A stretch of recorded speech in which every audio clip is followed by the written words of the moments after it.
Hello engineer डाक्टरहरू, स्वागत छ तपाईहरुलाई यो थिङ क्रेज च्यानलमा। म रोहन रोनियार बुझाउने छु पार्ट 2 जुन कि छ एटोमिक स्ट्रक्चरको बोहर्स एटोमिक मोडल। हामीले दुईटा मोडलको बारेमा टक गरिसक्यौं, कुरा गरिसक्यौं हैन, अनि सबै कुरा एमसीक्यूहरु पनि फिनिश गरेर आयौं। ओके, अब चाहिँ हामीले के कुरा गर्छौं, यहाँ बोहर्स एटोमिक मोडलको कुरा गर्छौं। मैले पहिले पनि भनेको थिएँ तपाईलाई, अहिले पनि भन्छु कि बोहर्स मोडल थियो नि, त्यो टोटली डिफरेन्ट वा टोटली रिलेटेड छ रदरफोर्ड एक्सपेरिमेन्टमा, रदरफोर्डको मोडलमा, एक्सपेरिमेन्ट भन्दा नि मोडलमा, ठीक छ। रदरफोर्डको मोडललाई अपडेट मात्र गरेको के, त्यसलाई भन्छ बोहर्स मोडल, ठीक छ। बोहर्स धेरै चलाक थियो के, ठीक छ। बोहर्सलाई रदरफोर्डको कुरा एकदम मन परेको थियो हैन, अनि उले के गर्यो, हल्का फुल्का चेन्ज गरिदियो के आफ्नो नाम चम्काउनको लागि, ठीक छ। धेरै कुरा गरेको छैन, थोरै थोरै गरेको छ। ल हेरौँ, बोहर्सले गल्ती, पहिला त रदरफोर्डले गल्ती के गरेको थियो त्यसको बारेमा हामीले पढ्नु पर्यो, हो कि हैन। So let's start. रदरफोर्डले गल्ती के गर्यो त्यो चाहिँ हामी पहिला पढ्छौँ, ठीक छ। गल्ती के गरेको थियो उले, उसको दुईटा फल्ट के थियो। एउटा चाहिँ उले he can't prove stability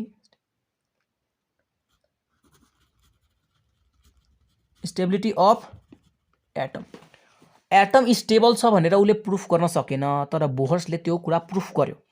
atom stable छैन कसरी, उले अब म तपाईलाई देखाइदिन्छु, सुन्नुस् त। उले के भन्यो रदरफोर्डले कि हरेक पोजिटिभ हैन, पोजिटिभ चार्जहरु यहाँ बसिरहेको हुन्छ हैन, जुन कि छ, जुन बन्छ न्यूक्लियस, ठीक छ, न्यूक्लियस हुन्छ। अनि यसको अगाडि पछाडि यता उता हैन एउटा इलेक्ट्रोन्सहरु रिभल्भ गरेर हुन्छ, इलेक्ट्रोन्सहरु घुमिरा हुन्छ यसको अगाडि पछाडि, यसको अगाडि पछाडि घुमिरा हुन्छ, ठीक छ। उले यो दुईटा कुरा भनेको थियो हैन, यो दुईटा कुरा रदरफोर्डले पत्ता लगाएर भनेको थियो।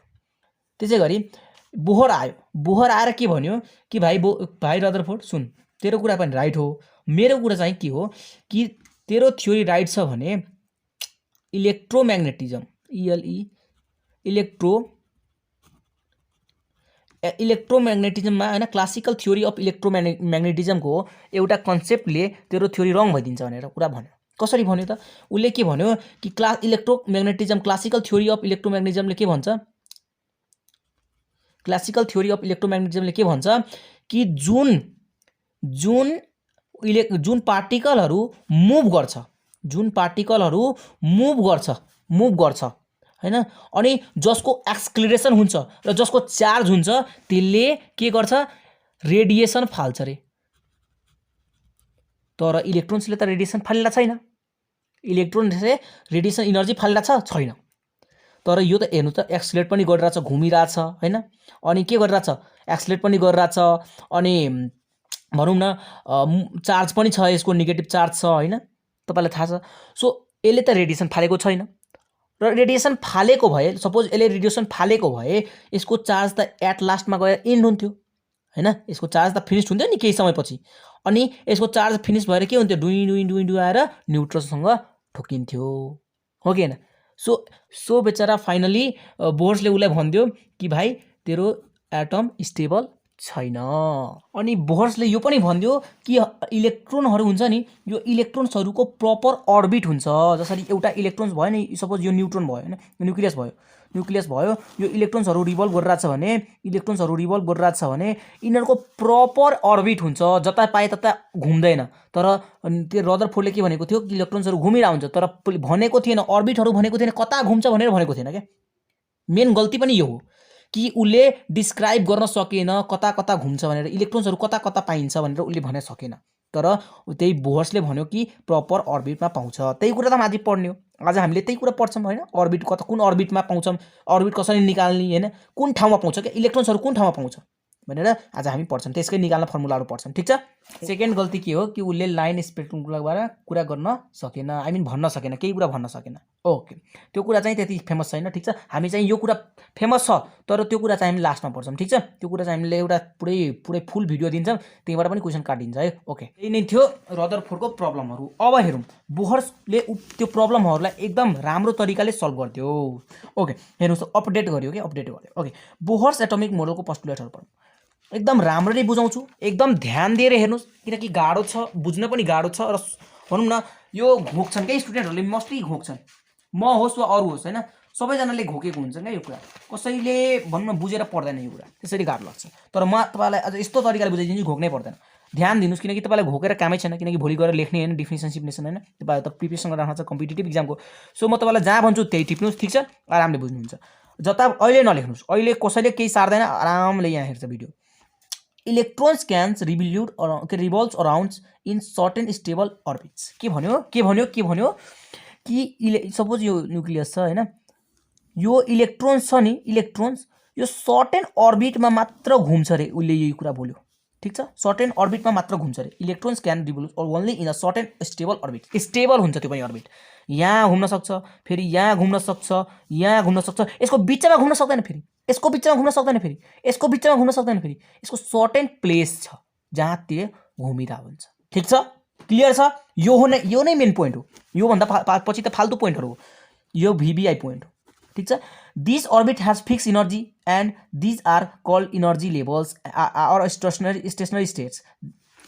यो त थाहा छ, यिनीहरु चाहिँ फिक्स ठाउँमा हुन्छन्, म त्यो भनिन्छ यहाँ हैन। अनि यिनीहरुको प्रपर यिनीहरुलाई भन्छ एनर्जी लेभल के। तपाईलाई सुन्नु होला, KLMN सुन्नु भएको छ? थाहा छ KLMN एनर्जी लेभल थाहा छ दाइ, बच्चैदेखि पढ्दै आएको। ओके, ल यो कुरा थाहा छ तपाईहरुलाई हैन।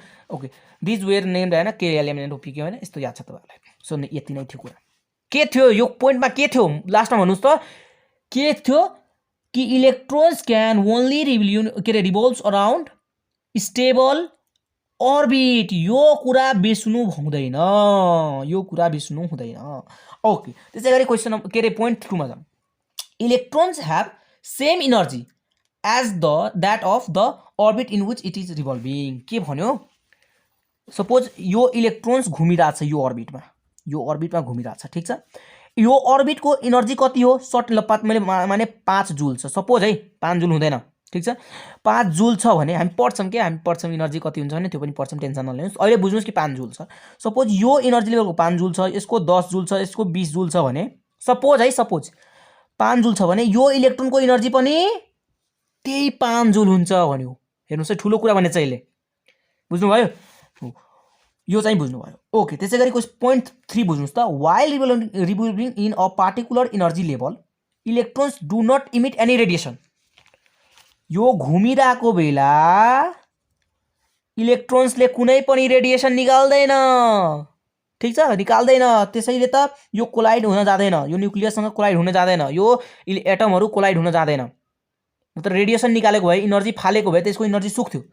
आई मिन यसको एनर्जी त फिनिस्ड हुन्थ्यो, हो कि हैन? एनर्जी फिनिस्ड भएको भए त यो कोलाइड गरिदिन्थ्यो नि त न्युक्लियरसँग। त्यसैले त हामी अहिले बाँचिरहेछौँ नि, कोलाइड हुँदैन त्यसैले त बाँचिरहेछौँ, किनकि हाम्रो बडीहरु पुरै एटमले बनेको हुन्छ, हाम्रो भरका सामानहरु एटमले बनेको हुन्छ, हो कि हैन? सो एटम कोलाइड हुँदैन। ठीक छ, यसले भन्दियो मेन पोइन्ट पनि यो हो एउटा। ठीक छ, त्यसैगरी इफ एन्ड अब अर्को पोइन्ट के हो? मैले हुन त तपाईहरुको बुकमा एउटा दुईटा पोइन्ट हुन्छ, मैले पोइन्टलाई तोरी फोरी डिफ्रेन्ट पोइन्टमा लाछु कि बुझाउन सजिलो हुन्छ के, बुझाउन सजिलो हुन्छ। ठीक छ, if an electrons absorbs or emit energy it must moves to down energy level. यो कुराले के भन्यो? एकचोटि तपाई पढ्नुस् यो कुरा, एकचोटि सबैजना पढ्नुस् यो स्टेटमेन्ट, सबैजना ल पढ्नु भयो। If an electrons absorbs, if इलेक्ट्रोन्सले सपोज यो इलेक्ट्रोन्स छ हैन, यो इलेक्ट्रोन्स छ, सपोज यसले एनर्जी अब्जर्भ गरेको भए वा एनर्जी लस गरेको भए के हुन्थ्यो कि यो अर्बिटलाई छोडेर यो अर्बिटमा आइदिन्थ्यो, हो कि हैन? तर यस्तो त हुँदैन, तपाई आफ्नो घर छोडेर अरु घरमा जानुहुन्छ? जानुहुन्न हैन?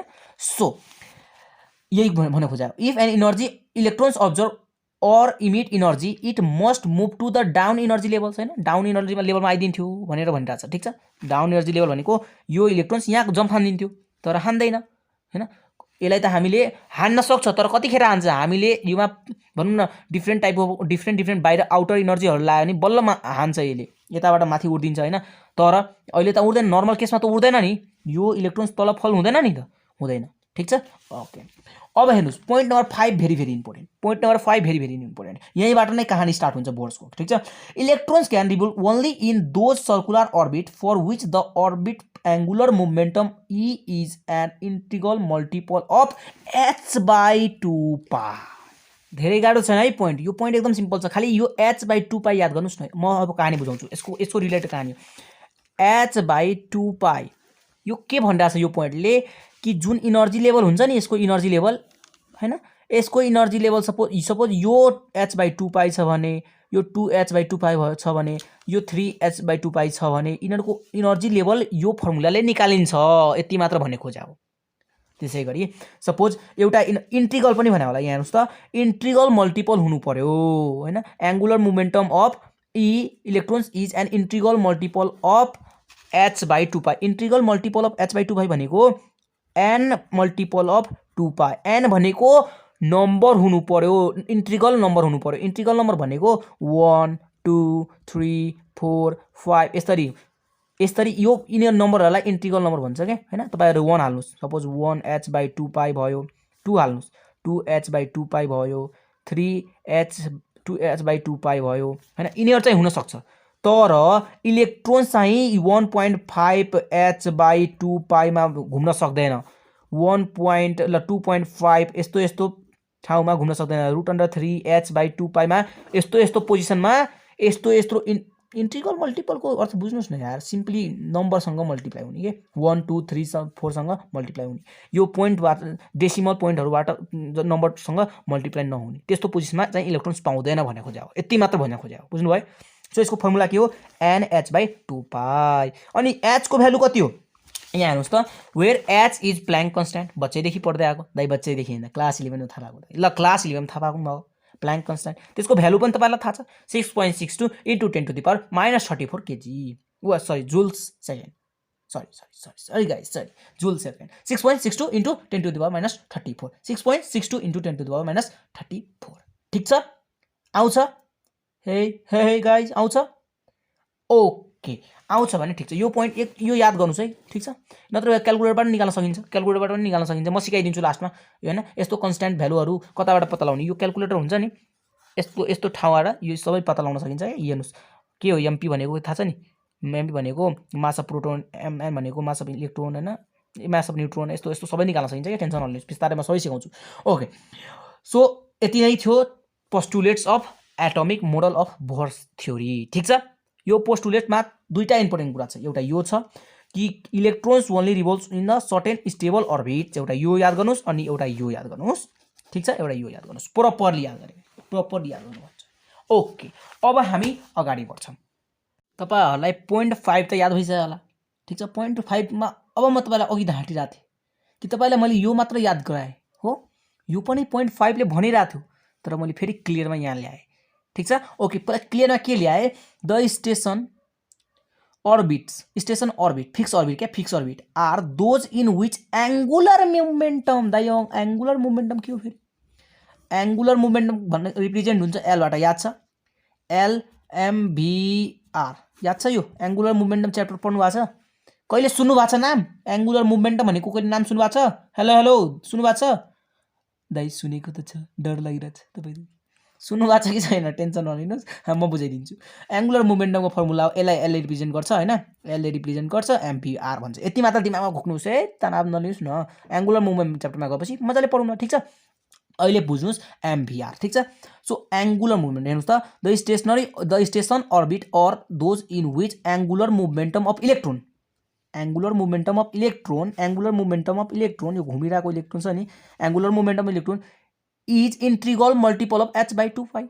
इन्ट्रिगल भनेको यो इन्टिजर भयो, यसको भ्यालु मैले अघि पनि भनेको थिएँ, के भनेको थिएँ, 1 2 3 हरू हुन्छ, थाहा छ कि छैन।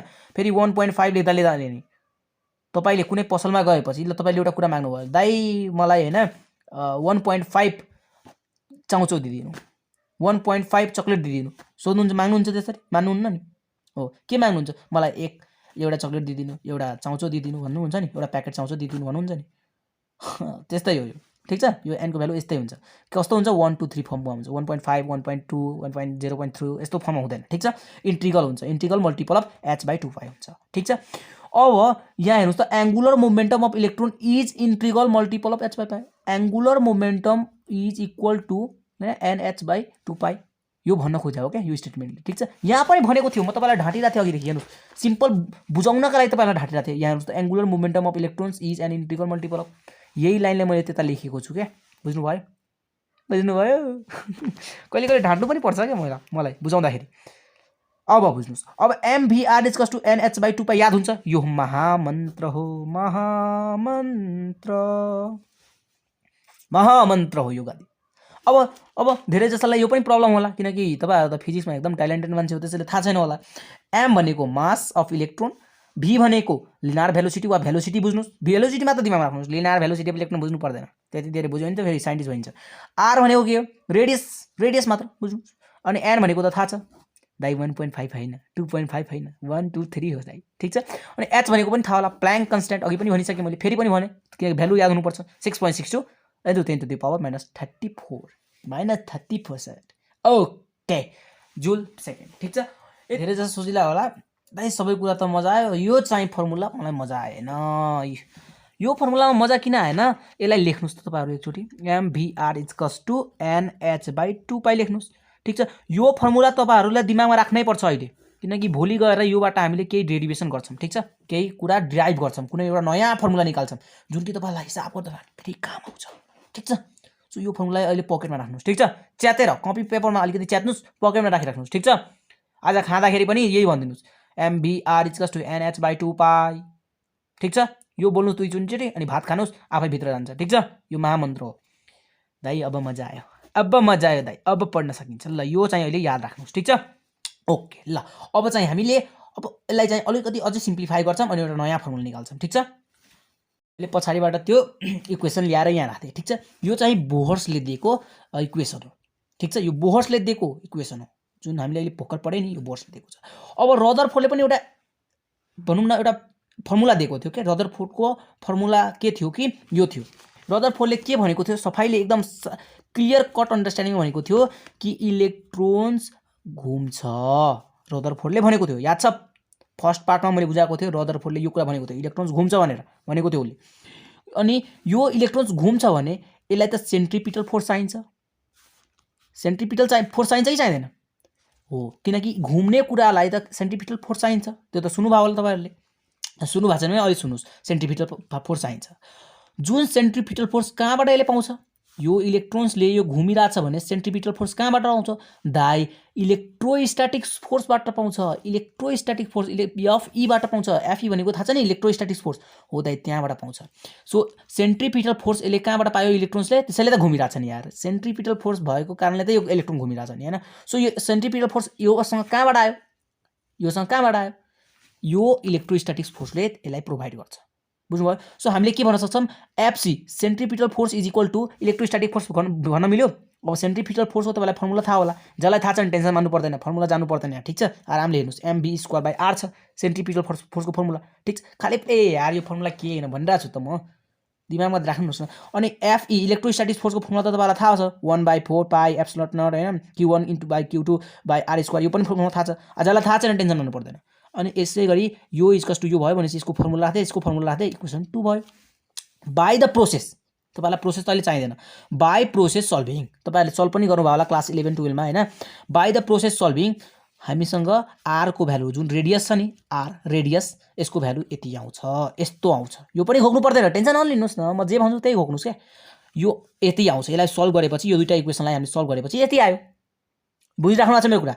के आयो, n² h², h भनेको प्ल्याङ्क कन्स्ट्यान्ट, E भनेको पर्मिटिभिटी होइन अफ भ्याक्युम, अनि पाई भनेको तपाईँलाई थाहा छ के हो, पाई भनेको m भनेको mass of electrons, and z भनेको नम्बर अफ के अरे भनौँ न के अरे z भनेको त्यो हो क्या एटोमिक नम्बर, अनि E भनेको इलेक्ट्रोन्स, तपाईँलाई थाहा छ होइन, यो थाहा छ, ठिक छ। यो पनि याद गर्नु पर्दैन, यो भनेको रेडियस क्या, रेडियस, ठिक छ। r को भ्यालु हामीले खोज्यौँ। अब तपाईँहरूलाई थाहा छ h को भ्यालु कन्स्ट्यान्ट हुन्छ कि हुँदैन दाइ, कन्स्ट्यान्ट हुन्छ, h को भ्यालु कन्स्ट्यान्ट भयो। E को भ्यालु पनि कन्स्ट्यान्ट हुन्छ कि हुँदैन, पर्मिटिभिटीको भ्यालु कन्स्ट्यान्ट हुन्छ कि हुँदैन दाइ, हुन्छ। m को भ्यालु मास अफ इलेक्ट्रोनको भ्यालु पनि कन्स्ट्यान्ट हुन्छ दाइ। E को भ्यालु पनि कन्स्ट्यान्ट हुन्छ दाइ, हुन्छ, किन होइन, 1.6 × 10⁻⁹ कलम, यो पनि थाहा छ तपाईँहरूलाई। सो यो h को भ्यालु, पर्मिटिभिटीको भ्यालु, m को भ्यालु अनि E को भ्यालु कन्स्ट्यान्ट छ रे भनेपछि यिनीहरूको भ्यालु पुट गरेर हामीले क्याल्कुलेटरमा निकाल्दाखेरि 0.529 आउँछ, बुझ्नुभयो। कति आउँछ, यिनीहरूको भ्यालु मैले राखेँ यो इक्वेसनमा, अनि r = 0.529 आउँछ। यसलाई 529 भन्दा नि 29 लाई चाहिँ 3 लेखे पनि हुन्छ है, 0.53 लेखे पनि हुन्छ, ठिक छ। धेरै जसो बुकले 53 पनि लेख्छ, तर एकुरेट भ्यालु यो हो। तर 53 याद गर्दा बेटर है, 53 याद गर्दा बेटर, किनकि 53 एकदम सिम्पल भइदिन्छ क्या, 53 538 538, ठिक छ। सो 53 यो सबै भ्यालु राख्दाखेरि 0.529 आउँछ। अब इन्टु बाँकी के बच्यो, n² N square integral multiple N square बाँकी भयो अनि बाई जेड बाँकी भयो। जेड भनेको एटोमिक नम्बर के, ठिक छ। अनि यो चाहिँ आर्मस्ट्रङमा छ। आर्मस्ट्रङ भनेको ए नट ए को डिग्री थाहा छ नि, आर्मस्ट्रङ हो यो कुरा थाहा छ। त्यसो भए आरको भ्यालु, अब आरको फर्मुला के भयो, महामन्त्र दाइ यो भयो। यो बिर्स्यो भने खेल खतम, केही बुझेन अहिलेसम्म। यसकै निकाल्नको लागि हामीदेखि अघिदेखि यहाँ पसिना चुराइरहेछौँ, ठिक छ। आर इज कस टु के भयो 0.529 into N square by Z angstrom. अब तपाईँले कुनै पनि हैन कुनै पनि अब एलिमेन्टको वा भनौँ न कुनै पनि रेडियस निकाल्न सक्नुहुन्छ, कुनै पनि एटमको रेडियस निकाल्न सक्नुहुन्छ, ठिक छ। कसरी निकाल्ने कसरी दाइ, कसरी निकाल्ने त? ल पहिला तपाईँहरूलाई यो याद हुनु पर्यो, यो याद छ ल दाइ, मलाई यो याद छ। अब स्टार्ट गर्नुहोस् त। सपोज मैले तपाईँहरूलाई भन्दे ल हिलियम प्लसको, ल हिलियमको मानौँ न, हिलियमको मैले दाइ मलाई रेडियस निकालेर देखाइदिनु, हिलियमको रेडियस कति हो निकालेर देखाइदिनु, यो भने ठिक छ। हिलियमको एटोमिक नम्बर कति हो दाइ 2 हो, जेड इज कस टु 2 हो ल। अनि नम्बर एन कति हो, इन्टिग्रल नम्बर कति हो 2 हो हैन। सेकेन्ड अर्बिट, सेकेन्ड इलेक्ट्रोन निकाल्नु छ क्या, सेकेन्ड इलेक्ट्रोन प्लस मैले थप्दिएँ, सेकेन्ड एनको भ्यालु मैले 2 राखेँ, ठिक छ। ओके, अब के गरेँ, फर्मुला लगाइदिएँ 0.53 इन्टु एन स्क्वायर। 53 कसरी आयो थाहा छ नि, राउन्ड अप गरेको 29लाई, जेड आर्मस्ट्रङ छ। यसको ठाउँमा मैले के राख्छु 53 इन्टु एन स्क्वायरको ठाउँमा के राख्छु, एन स्क्वायरको ठाउँमा 2 स्क्वायर राख्छु यो। अनि जेडको ठाउँमा के राख्छु, जेडको ठाउँमा के राख्छु 2 राख्छु, किनकि एटोमिक नम्बर 2 हो। अनि यसलाई सल्भ गर्नुहोस् 0.53 इन्टु 2 आउँछ, यति हो। अब यसलाई मल्टिप्लाई गरेर हेर्नुहोस्। त्यसै गरी तपाईँलाई हाइड्रोजन दिदियो भने के हुन्छ, हाइड्रोजन प्लस दिदियो भने के हुन्छ। अहिले म रफली सल्भ गरिरहेको छु है, तपाईँहरूलाई इक्जाममा आउँछ, म सिकाउँछु, न्युमेरिकल सिकाउँछु, टेन्सन नलिनुहोस्। तर यो फर्मुला त याद हुन्छ। तपाईँहरूलाई एटोमिक नम्बरको भ्यालु यहाँ पुट गर्नु छ हैन, अनि इन्टिग्रल भ्यालुहरू यहाँ पुट गर्नु छ। फर्स्ट अर्बिटको चाहियो कि सेकेन्ड अर्बिटको चाहियो कि थर्ड अर्बिटको चाहियो भने यो राख्नु पर्यो। यसको भ्यालु तपाईँलाई थाहा छ नि, एनको भ्यालु मैले पटक भनिसकेँ, 1 2 3 4 यसरी स्टार्टिङ हुन्छ, थाहा छ कि छैन, मैले धेरैचोटि भनिसकेँ, ठिक छ। अब कन्फ्युज हुनुहुन्छ, यो फर्मुला दिमागमा बस्छ, रेडियसको फर्मुला दिमागमा बस्छ दाइ, बस्छ ल। जसलाई बस्छ यति फर्मुला मात्र लिनुहोस्, धेरै फर्मुला लेख्नु पर्दैन। म एकचोटि अझै लेख्दिम, आर इज कस टु लेख्नुहोस् त 0.53 into N square by Z angstrom. जसले यो फर्मुला टिप्दैन धेरै पस्ताउँछ। अब रेडियस त हामीले फाइन्ड गरिसक्यौँ हैन, फर्मुला पनि पढिसक्यौँ हैन। अब भेलोसिटी अफ इलेक्ट्रोन्स कसरी पत्ता लगाउने दाइ, भेलोसिटी अफ इलेक्ट्रोन कसरी पत्ता लगाउने, त्यही दुईटा इक्वेसन छ। यो इक्वेसन मैले भनेको छैन घोक्नको लागि, हेलो गाइज बुझिराख्नु छ नि मेरो कुरा, अघिदेखि पनि भनेको छु, फेरि घोकेर बस्ला नि फेरि आधी घन्टासम्म। यो इक्वेसन 1 इक्वेसन 2 कहाँबाट आयो थाहा भइसक्यो। मैले तपाईँलाई यो इक्वेसन 1 इक्वेसन 2 थाहा कताबाट आयो थाहा नभएको भए नि तपाईँहरूले बुझ्नुहुन्थेन क्या फेरि मेरो कुरा, बुझ्नुभयो। त्यसरी मैले घरिघरि यसलाई ल्याइरहेको छु, ठिक छ। हुन त खासै इम्पोर्टेन्ट छैन, मैले डाइरेक्ट फर्मुला पनि लेख्न सक्थेँ, तर तपाईँहरूलाई बुझ्नको लागि मात्र ल्याएको, ठिक छ। अब बाई प्रोसेस फेरि यसलाई सल्भ गरेको, ठिक छ। कसैको भ्यालु कसैमा राखेको, कसैको भ्यालु कसैमा राखेको, अहिले यसरी नै बुझ्नुहोस् हालेको। अनि भेलोसिटी अफ इलेक्ट्रोन्सको फर्मुला के भयो, भेलोसिटी अफ इलेक्ट्रोन्सको फर्मुला के भयो, Z E square by 2 H nought H epsilon nought अनि एन, यो भयो, ठिक छ। अब तपाईँलाई थाहा छ, तपाईँलाई के थाहा छ कि ई कन्स्ट्यान्ट, यसको भ्यालु हुन्छ सर्टेन, पर्मिटिभिटीको पनि भ्यालु हुन्छ, अनि एच भनेको प्ल्याङ्क कन्स्ट्यान्टको पनि भ्यालु हुन्छ, हो। भ्यालु हुन्छ भने यिनीहरूको भ्यालु राखिदिएको यो इक्वेसनमा मैले यसको भ्यालु राखिदिएको, हाम्रो के इक्वेसन आयो, आई मिन फर्मुला के आयो, भेलोसिटी अफ इलेक्ट्रोनको, भेलोसिटी अफ इलेक्ट्रोन, मेरो ह्यान्डराइटिङ अलिकति गजब छ, ठिक छ, बुझ्नुहोस् मिलाएर। भेलोसिटी अफ इलेक्ट्रोन्सको फर्मुला के भयो 2.18 into 2.18 into 10⁶ into Z by N, Z by N बाँकी भयो, जेड बाई एन बाँकी भयो, ठिक छ, जेड बाई एन। अब तपाईँहरूले कुनै पनि इलेक्ट्रोन्सको, कुनै पनि सेलको इलेक्ट्रोन हो, कुनै पनि इलेक्ट्रोन छ, यो सेलमा यो इलेक्ट्रोन छ, यो इलेक्ट्रोन छ नि, यसको भेलोसिटी कति हो त्यो पनि पत्ता लगाउनु पाइयो, वा यसको भेलोसिटी कति हो, यो इलेक्ट्रोन्सको भेलोसिटी कति हो त्यो पत्ता लगाउनु पाइयो, कसरी कति स्पिडमा कुदिरहेको छ के भनेर पत्ता लगाउनु पाइयो यो फर्मुलाले, ठिक छ। गजबको कुराहरू पत्ता लाग्यो क्या साइन्टिस्टहरूले, हेर्नुहोस् त कति सानो डिप स्टडी छ क्या। त्यसैले त क्वान्टम यति गाह्रो छ, मेकानिक्स हो त केही होइन, मेकानिक्सलाई त हामीले फिल गर्न सक्छौँ, आँखाले हेर्न पनि सक्छौँ केही कुराहरू, तर क्वान्टमलाई चाहिँ हेर्न सक्दैन। त्यसैले त मोडर्न फिजिक्स एकदम गाह्रो, दुनियाँको सबभन्दा गाह्रो फिजिक्स नै मोडर्न फिजिक्स हो।